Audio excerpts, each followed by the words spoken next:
Hey everyone, and welcome to my patch 13.20 rundown. Now, I don't normally do a patch rundown, but I wanted to do one this time because there's a lot of changes that aren't just to specific champions, but affect the game, I think, in a big way. So I'm probably not going to go through every change, and I'm also going to not go in, super detail. I just want to kind of give you guys the broad strokes for this patch and how I think it affects, mid lane, the champs that are played, and kind of just like how the game should be played as a whole. So, of course, if you do want to read everything line by line, come to the 13.20 patch notes, but I'm hopefully going to give you a somewhat abridged version of what I think of the patch. So first off, it's rune adjustments. Right, I'm nerfing runes kind of across the board because they want to reduce, snowballing by decreasing gold scaling through the rune system, right?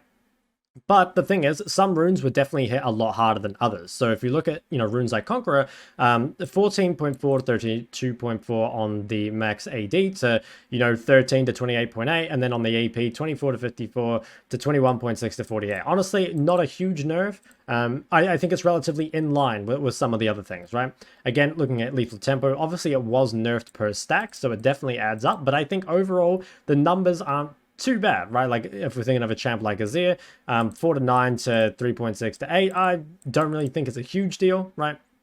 And same for melee. So I think these are fine.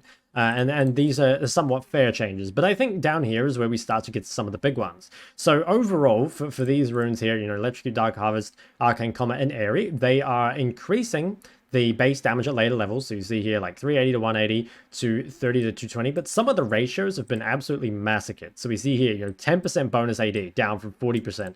5% AP down from 25%. Similar story on any of these, 10% bonus AD from 25, 5% from 15. Another one here, base damage again, later levels is higher, but 10% bonus AD instead of 35 and 5% instead of 20. Now, Area is actually not as bad. Area only got cut in half, 5% AP here and 10% AD down from 15. So this one is not too bad overall. They did nerf the shield pretty significantly though, so 22.5 down to 5% and 35 down to 10%. So when you're looking at these runes especially, like I think these ones, Electrocute, Dark Harvest, and Comet, they were the ones hit the hardest. So if you're a champ that took one of these, you need to start thinking about what else you might take. So I think for most champs that take Electrocute, you can start thinking about First Strike pretty naturally. Like it's a similar rune in some senses in that it's sort of a mid to late game scaling rune. Electrocute was a bit more skewed, I think, towards the mid game than it was the late game, but it still scaled pretty well in terms of actual damage output. I guess the difference might be in terms of the trees themselves. Like Domination Tree, it definitely like allows for snowballing harder than the Inspiration Tree. Although I think that on a high level, Inspiration Tree was actually stronger. So I'm not sure how the win rates will actually affect it, but I wouldn't be surprised to see a lot of Assassins and a lot of Electrocute users just swap to First Strike and end up being in a pretty solid spot. And yeah, I think Airy could be a replacement for Comet. I mean, there's a lot of champs that already took Airy, to pressure the early game. And the reason I don't think the Airy nerfs are too bad is, well, obviously, like, the ratios weren't cut as heavily as the others, but also because I think Airy in general was never a scaling rune, right? Like, the reason you took Airy was you take Airy essentially to have a lane advantage, and it's up to you how much you get done with that lane advantage, right? So, like, if you take the laning sum and your opponent takes something like First Strike, you know that you win trades, and that can have a lot of value, or it can have no value at all, depending on what you get done with the priority and like with the pressure you have over your opponent. So I think Summon Airy might still be decent, but I think what's really interesting is that a rune like First Strike was barely nerfed, and I also think that these runes weren't particularly OP, and again, like, they're not so much nerfing them because they're OP, they're just like nerfing them across the board, again, to reduce the snowballing. But I think for mid lane, the most OP rune at the moment is actually Phase Rush. So like if I show you my match history, like pretty much every game recently, I play Phase Rush, unless it's a specific champ like Azir where I take the tempo, or on this account here, lots of Phase Rush, Conqueror on Cassio, of course, and some other things, but just Phase Rush after Phase Rush. So I'm not too worried about this as a mid laner, because I actually don't think that any of these runes are too bad, right? Because again, I think like any Electrocute user can swap to First Strike and it should be fine, and for any like mage or anything like that, you can use Phase Rush, and for these changes themselves, I don't think they're that heavy. So overall, not actually too worried in terms of like actual power changes to mid lane, but I definitely think you should be thinking about changing runes. I do think that Electrocute, Dark Harvest, and Comet, if you took one of these, they're pretty hard done by, and I would suggest swapping to something else. So rest of the changes here, not a big deal. I mean, slight taste of blood, again, buff at later levels. nerf to the ratios and the PTA change. So overall, I guess TLDR for runes. If you took Electrocute Dark Harvest or Comet, consider swapping. Otherwise, though, I actually don't think it affects the game too much. Now, let's go up to the snowballing adjustments. So this is interesting. They say snowballing in League happens very quickly, leads to a large amount of games feeling like they decided 15 minutes in. I think this is very, very true. There are a lot of games that, while they're not actually over, they're more or less decided by 15 minutes. Now, I don't think that is just because of gold. I think that is because of things like dragons. Like, if you're playing a scaling comp, for example, you've given over 2 dragons at 15 minutes, it's very hard for you to contest the 3rd drag because you're just not scaled up enough, right? And if they get 3 drags, they will pretty much guaranteed get the soul at some point like during the game, right? Unless you get literally every dragon from then on out, which is, you know, pretty unlikely, I think. And so they say that the reason, the way they're going to fix this is they say, you know, the rune changes essentially, the shorter death timers that they're going to add in, dragons not offering as many stats.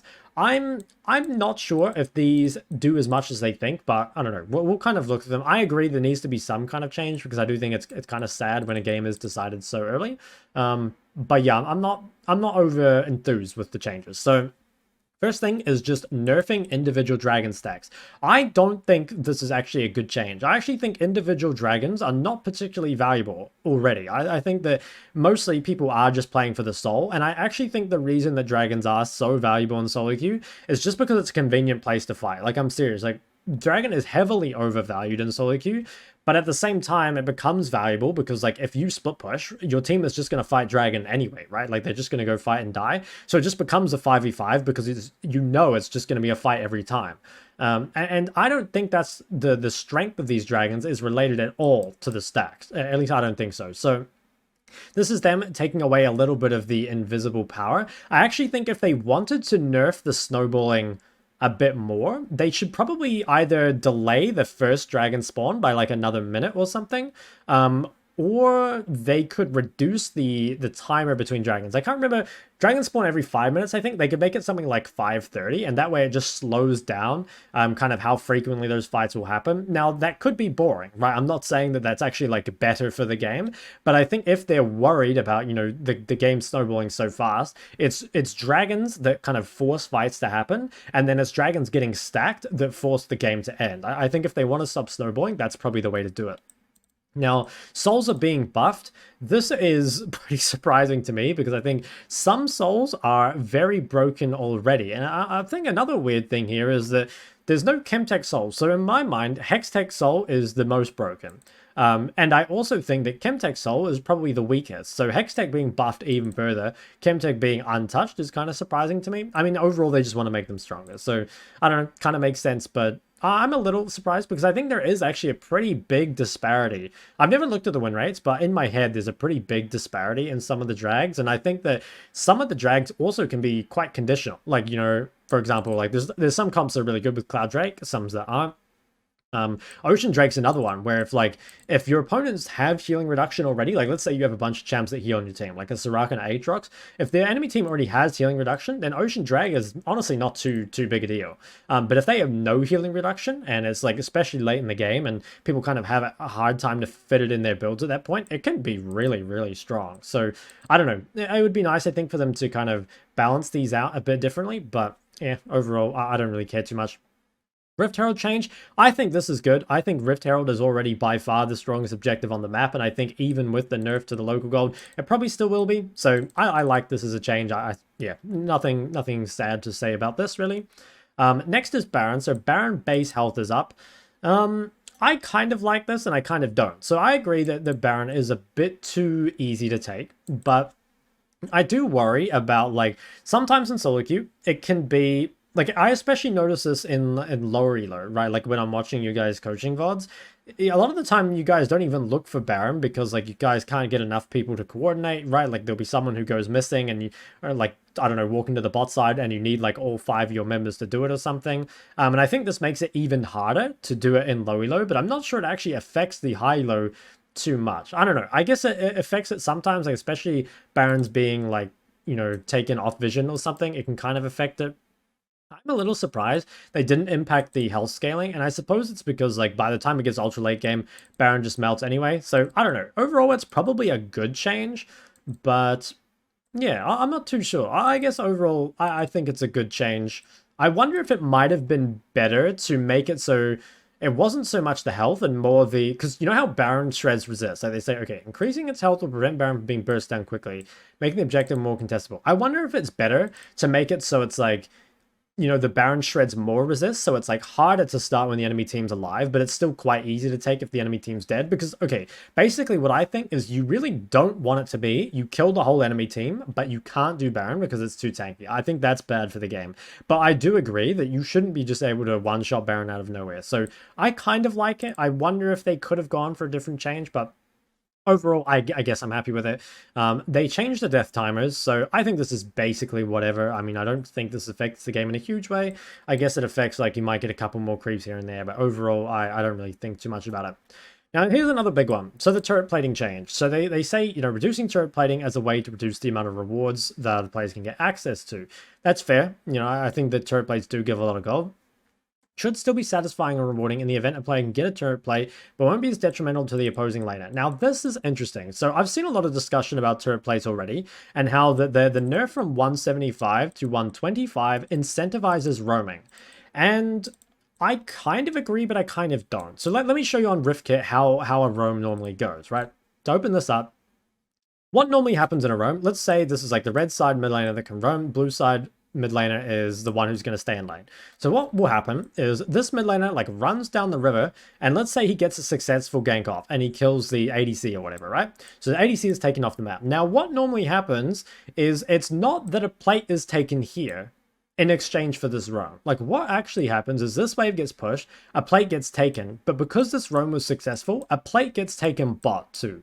Like a lot of the time, it's not what people think of, like you get a plate mid and that's your exchange for the roam. Normally it is just a plate trade, you know, like this bot lane gets a plate is given mid, and so this gold being changed, it doesn't actually affect the relative power levels of roaming versus not roaming, but what it does do is it maybe slows down the snowball a little bit. And I think for most champions that want to roam and that kind of want this chaos on the map, they prefer snowballing, right, to be in the game, because a lot of these champions are not champs that can function that well in an even game. So I think that, like, on face value, it looks like a buff to roaming. I wonder if possibly it's a nerf, just because it means that there is less snowball that you can get on the lane you're roaming to. I straight up don't know, and I think it's not super clear, and I'd be surprised if it would be extreme in one way or the other, right? I think what this does affect is lanes being heralded. Like, I think a very easy way for the game to get blown up right now is if the enemy team takes Herald and then they like kill you mid and then they like herald your tower and you lose all your place in your tower all at once. Like that can be a massive gold swing, right? Like if if this jungler, right, like gets a kill or whatever, they come in and gank mid. This is the blue side one. Yeah, I just realized it's the wrong way around. Anyway, gets the Herald. They come and gank mid. They kill this guy, so that's like 300 gold. After they got Herald gold, then they take the plates, and maybe the tower's already like a little low. They come and take it later. This can be a giant gold swing. So I think that's somewhat like nerfs, I guess, how much that can be. And that is good. But I don't think it actually affects roaming as much as people think.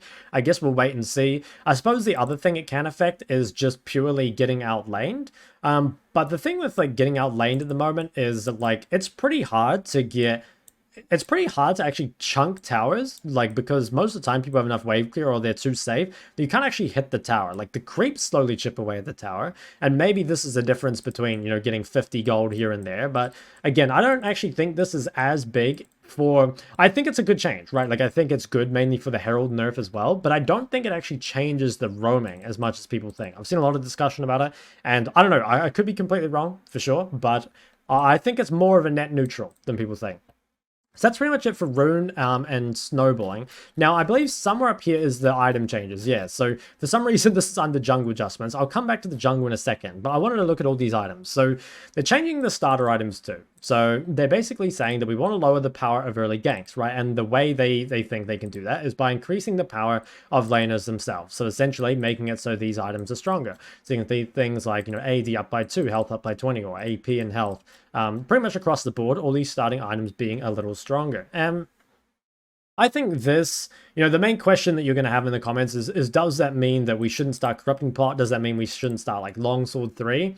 And I think that there's a pretty solid argument that that is the case, because I think that You know, if you start something like Corrupting Pot, it is weaker than Doran's Ring on first base, and you're trying to play the long game. And I think now, like, these items are already incredibly efficient, they're incredibly overstated, and I think now being even more so, I don't know, it just seems like it would be better to try and optimize your base around going, say, you know, Doran's Ring, 2 pots, or Doran's Blade in a pot, and just making sure you pick up refillable on your first base. I guess the only argument is, you know, the longsword start is a little different, or sapphire start for reaching that breakpoint of like getting a dirt quicker or getting a chapter quicker. And I think the problem with that is it becomes more difficult to do so if your opponents are even stronger earlier, right? Like, it's already quite difficult to make sure you get a good base if you start, say, like Sapphire refillable against someone that starts D-Ring, because they're a lot stronger than you. And now being even more so, it's going to be, you know, harder to get that good base without, you know, giving up a lot for it. So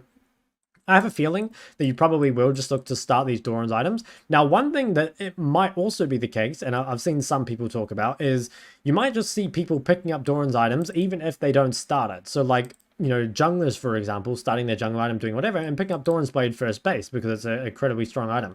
That's very possible. And it kind of reminds me of, I think it was Season 10. There was a meta where you would triple stack Doran's Ring. So I remember triple stack Doran Ring on Galio, Lysandra, and Diana especially. I remember triple Doran's Ring Diana being an absolute plague. And obviously, they're limited to 1. So that's not going to be an issue. But what I do wonder is, like, maybe the meta becomes something like you start Corrupting Pot and your first base is like Darkseal Doran's Ring. And if your opponent goes for something like trying to go Lost Chapter, they're just going to be so far behind in terms of like actual stats that it's going to be very hard for them to contest lane against you. And I think that would be bad for the game. Like, I think if so much gold is put into early game items and, like, you know, your mythics or whatever come in much later, I don't actually think that's that good for the game overall. I don't know. I think the item progression is a very important part of this game, and if the starting items become too statted, they can become problematic. Again, I don't think it's a huge issue because you can only buy one. Now, it's not like huge differences, right? Like only 20 health, only 3 more AP, but, you know, that can be the difference between you winning a fight with very low HP and not. And, like, if you and your jungler both have Doran's items and the enemy mid-jungle do not, that's like a pretty significant amount of power in an early skirmish. So I think these starter items are definitely worth considering. And again, that main question of, do I still start Corrupting Pot? My guess is probably not. And do I still start Longsword? Again, my guess is probably not. Feels like D-Shield, Doran's Blade, and Doran's Ring feel like a lot stronger. Darkseal, of course, already a extremely broken item, and it remains not unique with the Doran items, so if you're an AP, you should always be buying a Darkseal. Now, next is jungle adjustments. There are a lot, so I'm not going to go all the way through them. Again, go feel free and look through them if you want. The TLDR is that jungle camps are tankier. It's going to be harder for laners to take them because they basically made them tankier and then increase the jungle item damage that they do to it. And it also should slow down the clears. So just by having more HP, it's going to take junglers longer to clear them.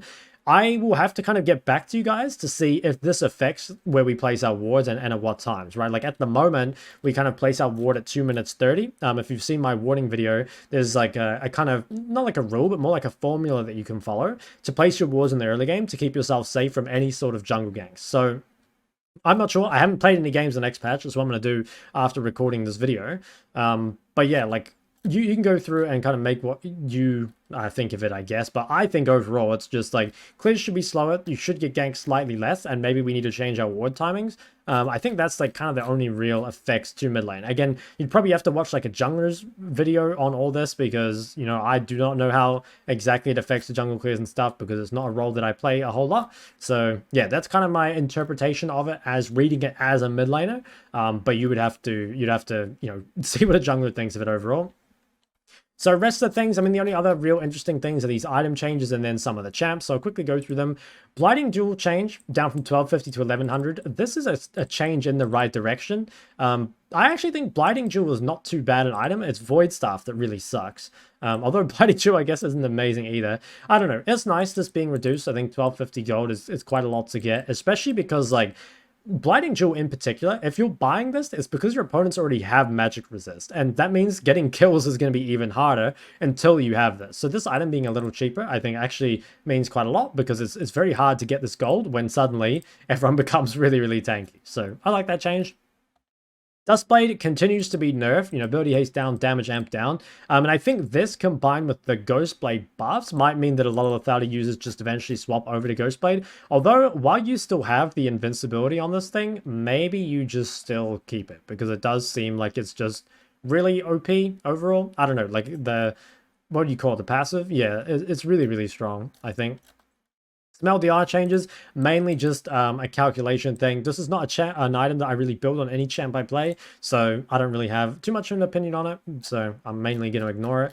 And finally, I'll quickly look through the champs, but I think the champ changes weren't that significant. So, Akshan changes, Q bonus movement speed decreased, E base damage decreased. This is kind of, I suppose it's not surprising to me. Like, Akshan has a high win rate, and I do think too much of his power is in the early game. Like, he's very strong early game, but I am actually a little surprised that they haven't compensated him in some way in scaling. Because I actually think Akshan's scaling is very, very bad. And I don't know. I don't think Akshan is overpowered. Again, he has a high win rate, but I really think that he probably should have some power shifted out of his early game and more into his scaling and late game. I'm not sure what the best ways to do that would be, but I think he's just very skewed and honestly like quite unfun to play against. But I don't think the champ needed a nerf so much. So I kind of wish they'd moved the power around. I'm not really a fan of just the straight nerfs. Belveth nerfs, very welcome. I mean, this champ has been terrorizing high elo for a while, so I'm pretty happy with that, just kind of, especially this one, damage reduction, flat 17. Yeah, big fan of this overall. Galio. So Galio is, I think, already kind of strong in the right situations, but they're just trying to force it so he can be played more often. Again, Galio is like very strong when he's got stuff like Jarvan, Rakan, Camille, like all this like point and click engage, and when you reverse the mobile AD carries. So they nerfed the W cooldown by a little bit. I think that's kind of nice. Shield out of combat timer. I'm not too sure if this makes a big difference. I guess like ultra late game sometimes, or not even late game, at level 11, I mean, I guess, like, you might have the opportunity to reset your shield in a fight, whereas, like, at the moment, you maybe not. I don't know. It kind of feels like this change doesn't do a whole lot. It's a nice change. Maybe it shifts the win rate a tiny bit, but I still don't think it ever is, like, I don't know. I guess that helps you out if you're a Galio one trick, but I don't think it's ever like, okay, now we can just pick Galio more often. I think it's still like he's just slightly better in the situations you picked him before, but it didn't like change him functionally in any way. At least that's kind of my opinion. Jinx buffs seem pretty big, so health growth up by 5. Importantly, this one, the 25% bonus attack speed now stacks. And I believe this was in the game a very long time ago. But I don't think it was ever in the game at the same time as like that thing that I think Jinx passive like allows you to exceed the attack speed cap. I don't think those two things were in the game at the same time. So this seems really, really OP, and maybe she'll be quite strong. She's been kind of weak for a while though, so good changes overall. Cassante receives a massive rework. I'm not going to go through all this because I don't know Cassante that well. I don't play him. I don't really know how the changes affect him that well. So yeah, I'm kind of going to skip over it. We'll see how his win rate ends up playing out. Kai'Sa, base armor down. That's nice. Milio changes. Don't really care too much. Morgana changes could be kind of interesting. So AP ratio going up means that you could maybe play at mid, although the changes are mainly aimed towards jungler, right? Where we've got this monster damage increase. This is actually kind of important for mid lane because at the moment, not that many AD mids are played because there aren't that many great AP junglers. Like, you kind of see that you sometimes get an AD mid with Sejuani, you sometimes get an AD mid with Maokai or Evelynn, and maybe Lilia, but outside of that, there's not really many AP junglers. And I actually think having a stronger AP jungler, like a Morgana or something in the meta, I like it. I think it helps the mid lane diversity a lot because it means that you're not always going to just be on AP control mages, and it means it's much easier to just play AD mids and then have like that AP jungler. So I actually like the changes overall. I would like to see more AP junglers be viable. Quinn changes here, just reducing base stats overall and increasing her attack damage growth. Let's see, ZW cooldown increase, so from 20 to 14 to 20 to 17. That's pretty big. Yeah, I don't know. I don't really know how I feel about the Zed nerfs. Again, I think Zed is strong, but I kind of wish that they would just change him a little bit, right? Like, I think that Zed's a bit too forgiving in the early game. I think his Q is like a 6-second cooldown. Maybe if you make it like 7 seconds or something, so it's a bit harder for him just to spam farm from a range or something. I don't know. It kind of depends like what... I guess like they're trying to make him so he's not just like a Earth assassin in the late game, but for me, that's not really what frustrates me about Zed. I don't like how he can just farm from ranged, which is I guess that in itself is not a big problem, but that when you compare it to other assassins, I think is a big problem, right? Like most other assassins cannot do this, but Zed is able to do so, and that's what makes him an actual decent laner compared to most other assassins. Now, maybe there's an argument that other assassins should be able to farm easier, and if that's the way they went, I could kind of see that. But I think like already, especially with Doran's Shield's buffs coming through as well, pretty much any melee with D Shield Second Wind and of course the ability to farm from range is basically impossible to push out a laning phase, especially if they don't have mana as a resource. There's something like energy. So I don't know. I guess overall, I am happy that Zed gets a nerf. I kind of wish they'd do something different. I think this kind of just makes the champ less fun. And I don't think it really addresses the real issue, or at least not the issue I have with Zed.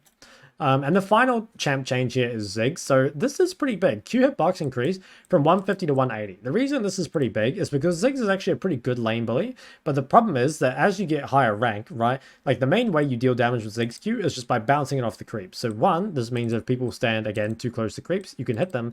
But it also makes it a little bit easier to just hit them with normal Qs without having to bounce it like on the edge of a creep. So I think this is deceptively big. Like it could actually be a pretty big change. Now it might affect bot lane a bit more than mid, because I think that still mid Ziggs has a lot of requirements around it. I mentioned this before, but I think Ziggs is a lot better when you have a jungler that can get you Herald and that can help you snowball. And I think there are also nerfs to Ziggs on this patch because they're nerfing Herald, they're nerfing turret plates, they're kind of nerfing snowballing in general. They also nerf a lot of the runes that Ziggs uses, right? Like stuff like Comet. Now you can run first strike Ziggs, but for me, Ziggs is actually not as good a scaling champion as people think, or at least I feel like there are better scaling mages, and that Ziggs is more of a heavy snowballing mage, is how I've seen him used. If you go into pro play and you kind of look at, like, I think it was Knight played a Ziggs game in like 2021 or something, maybe 2020.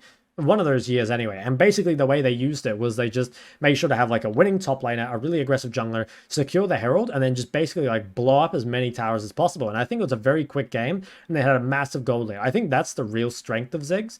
And I'm not sure if that actually helps with that. And maybe the overall patch is a nerf to Ziggs. So overall, it's probably like a nice buff that he needs. So I think that's pretty much going to be everything that I look at. Again, I guess to put a TLDR here, I think the main things are like the runes. If there are certain runes like Electrocute, Dark Harvest, and Comet that you were taking, you might want to think about First Strike or Phase Rush or something like that. The snowballing adjustments, I think, are overall good for the game. I think people are overreacting a little bit about the turret plates.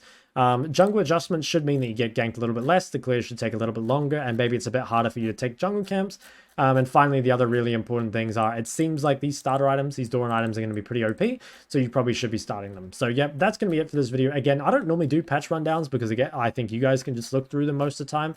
But there was a lot in this patch, and honestly, I just have to get some games in and see how they work out. I will come out with a patch 13.20 tier list probably pretty soon. I'm going to play a lot of games tonight, and I think like there's not that many changes to the mid meta because a lot of the champs are already strong. Like, I think two of the strongest mid laners at the moment are probably like Orianna and Lysandra, right? And like those, for example, both use phase rush at the moment. So we're like, this doesn't change them at all. And I think they're not reliant on any of these kind of changes here either, like the snowballing or the turret place or anything. So I think I have a pretty good idea, like how the mid meta has changed pretty quickly, and hopefully I will get that video to you guys pretty soon. But anyway, if you did like the video, go ahead and like and subscribe. I'll see you guys in the next